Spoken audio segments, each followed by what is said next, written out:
"That woman is a fraud," my father said in open court. He pointed at me like I was not his daughter. Like I was not the little girl who used to follow him through the cedar fields at dawn, carrying a tin lunchbox and pretending the whole farm belonged to the sunlight. Like I was not the child who had waited 12 years for him to call. I sat at the defense table in my navy dress uniform, hands folded, back straight, eyes forward. Because if I looked at him too long, I was afraid I might remember that I still loved him. My father, Raymond Carter, stood before the judge with his jaw clenched and his face red. "She stole that uniform," he said. "She stole those medals. And now she is trying to steal my land." A low sound moved through the courtroom. People turned to look at me. Some looked curious. Some looked shocked.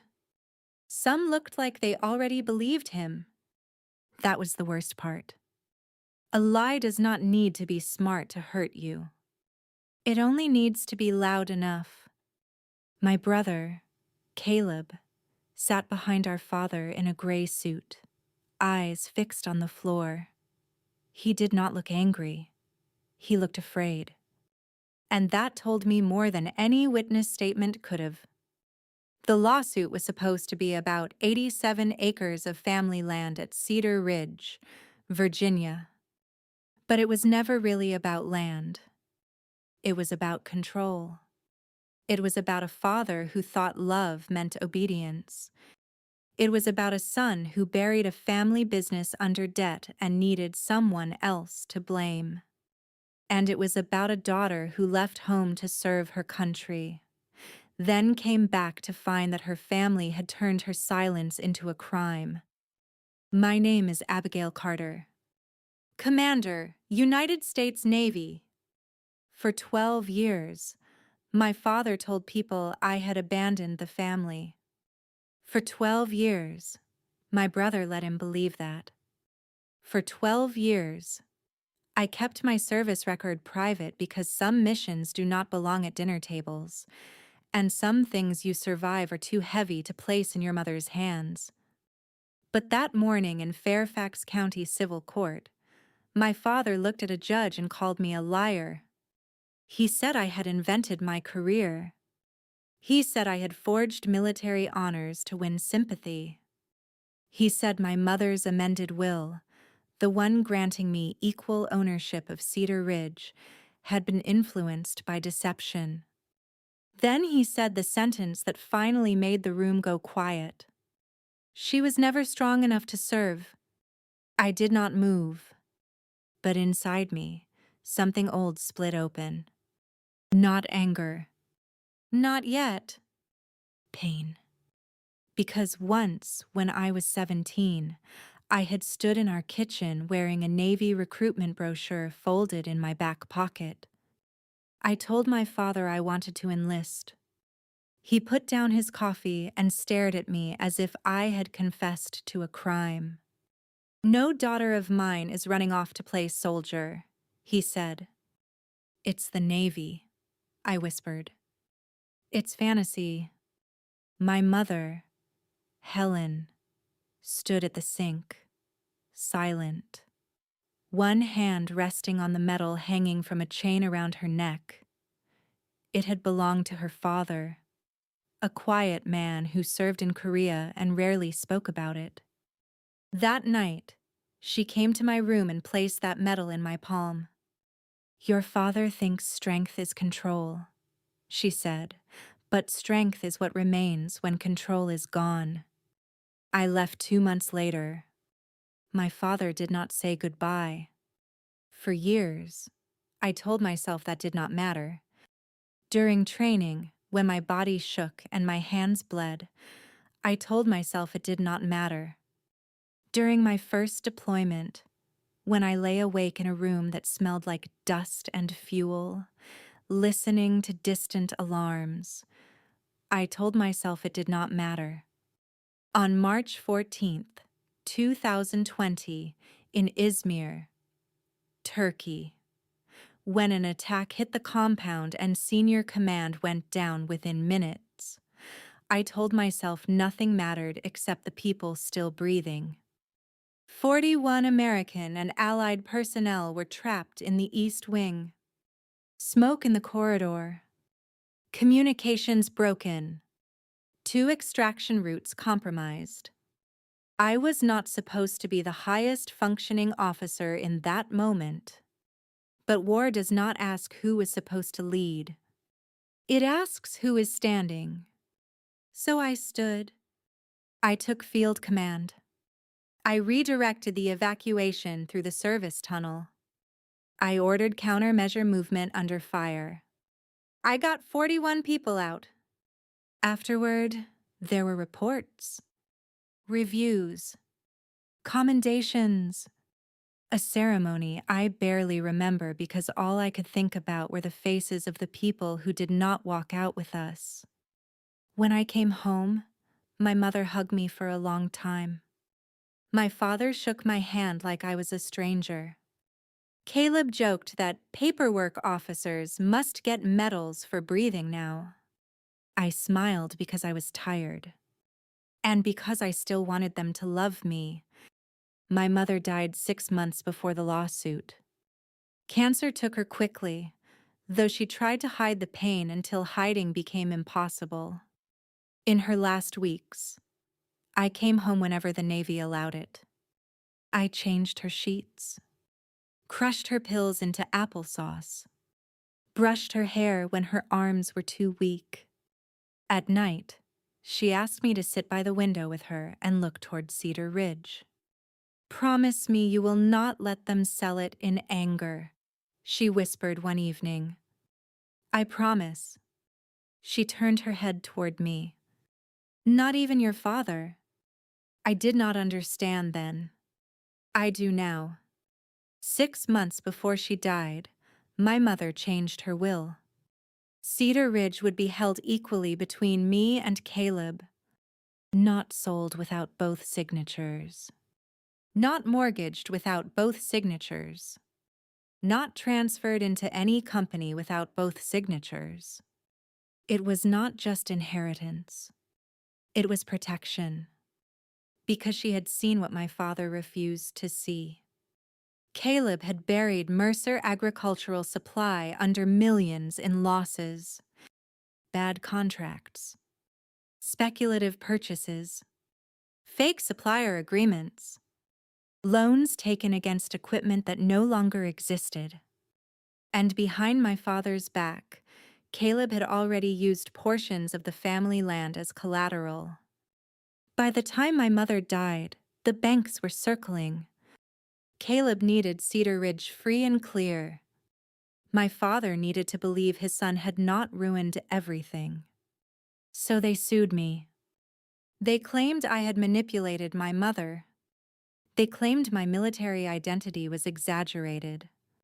Then, when I refused to sign over my share, they claimed I was lying about who I was entirely. My attorney, Margaret Bell, warned me before the hearing. "Your father is going to make this personal." I looked at the courthouse steps. "It has always been personal."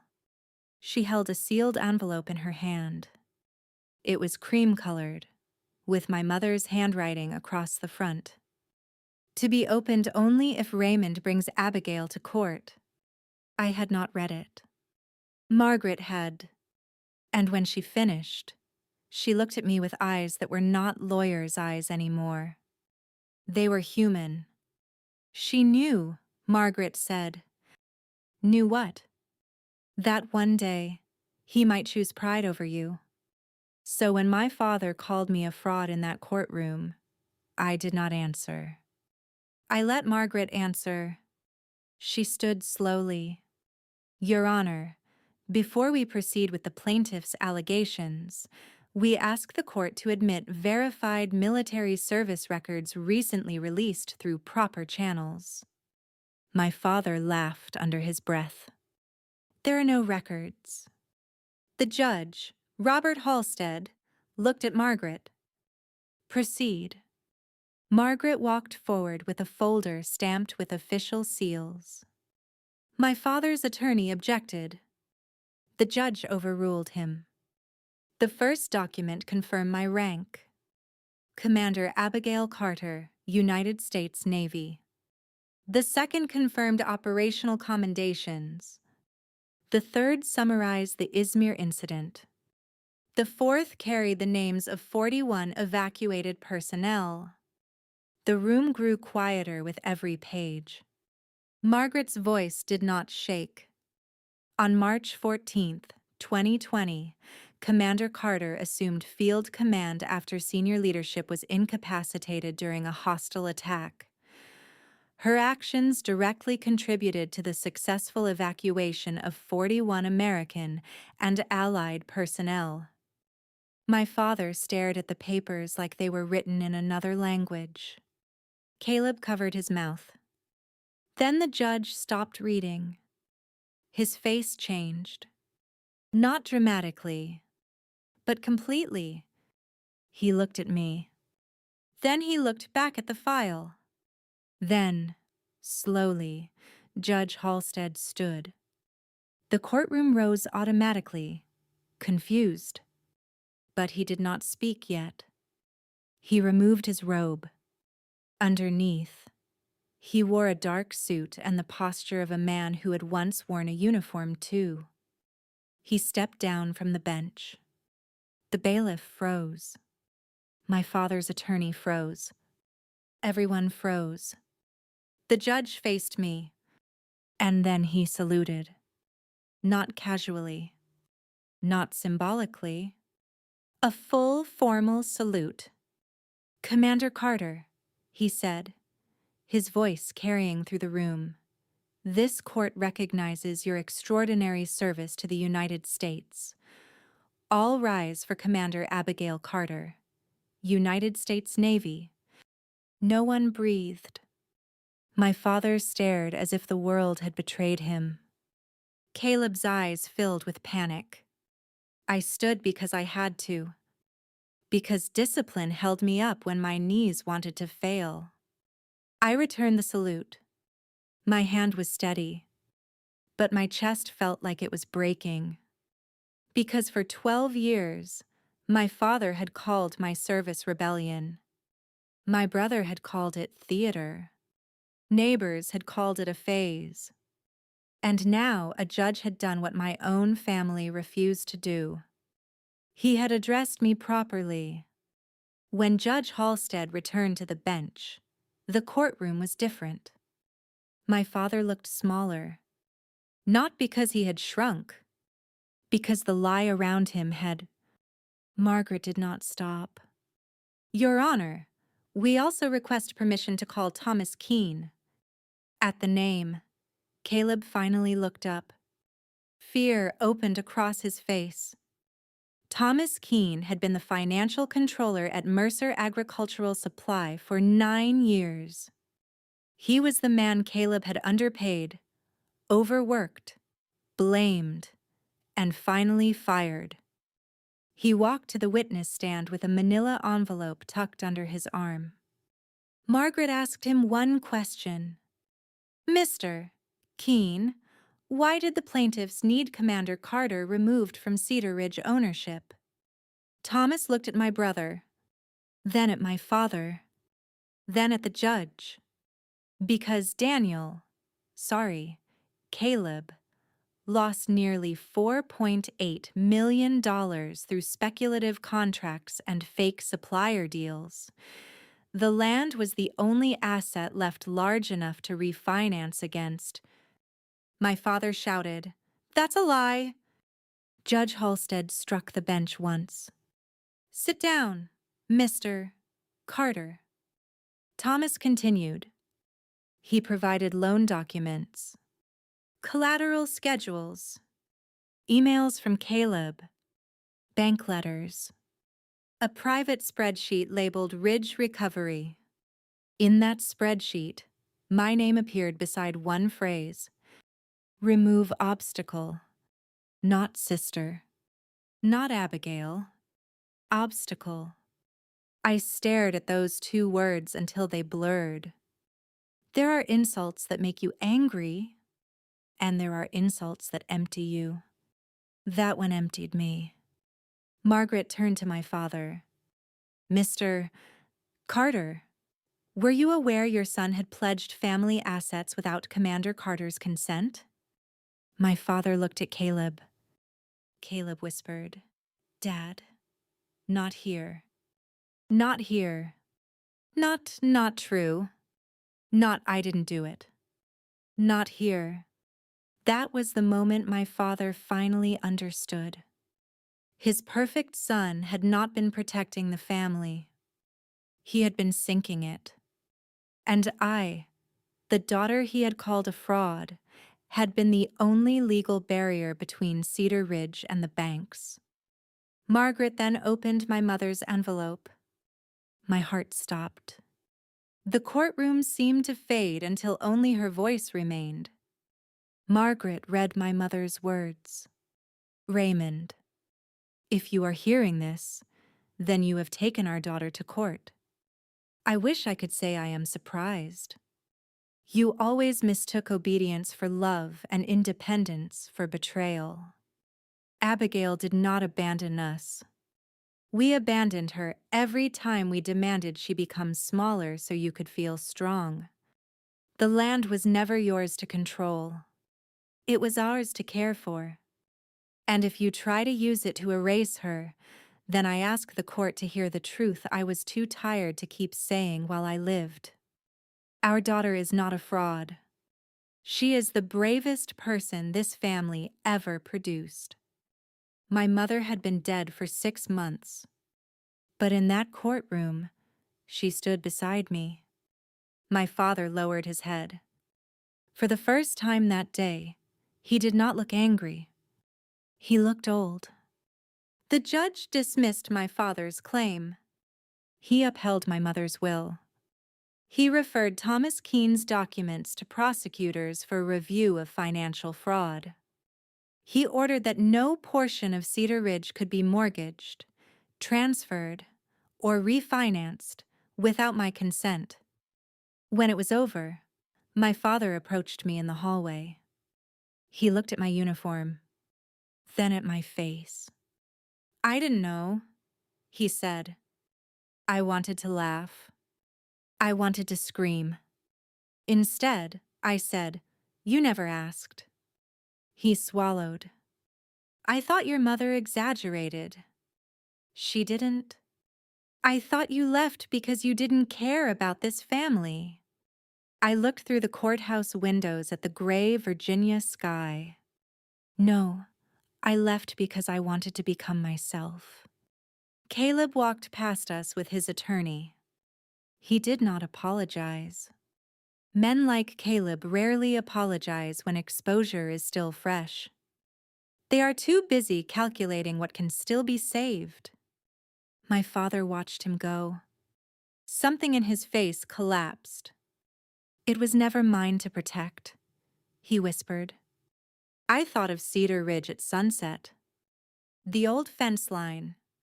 My mother's hands in the garden. My grandfather's medal in my drawer. No, I said. It was yours to love. A year later, the east side of Cedar Ridge opened as the Cedar Ridge Veterans Retreat. Not a luxury resort. Not a monument to me. A quiet place with cabins, walking paths, therapy rooms, a vegetable garden, and a long porch facing the hills. Older veterans came first, then younger ones. People with old scars and new silence. People who did not need to explain every nightmare before they were allowed to rest. My father volunteered twice a week. At first, he repaired fences without speaking much. Then he fixed steps. Then plumbing. Then he began driving veterans from town when they could not get rides. He never became soft, but he became useful in a way that did not require control. One evening, I found him on the porch, holding a cup of coffee, watching two retired Marines play cards. He said, "Your mother would have liked this." "Yes," I said. He looked at me. "I'm sorry I didn't stand when I should have." I did not forgive him immediately. That is not how wounds work. But I nodded. Because sometimes apology is not a door. Sometimes it is only a loose board being nailed back into place. Cedar Ridge did not heal everything. My brother left Virginia after settling part of the debt. My father carried shame like a second spine. And I stopped needing his approval to prove my worth. That was the real inheritance. Not the land. Not the court ruling. Not the salute. Freedom. The kind my mother tried to give me long before I knew how to receive it. People can doubt your service. They can call your strength a lie. They can mistake your silence for guilt and your distance for betrayal. But truth does not disappear because someone refuses to see it. Honor does not need permission. And sometimes, the person they try to erase is the one who was holding the whole family together all along.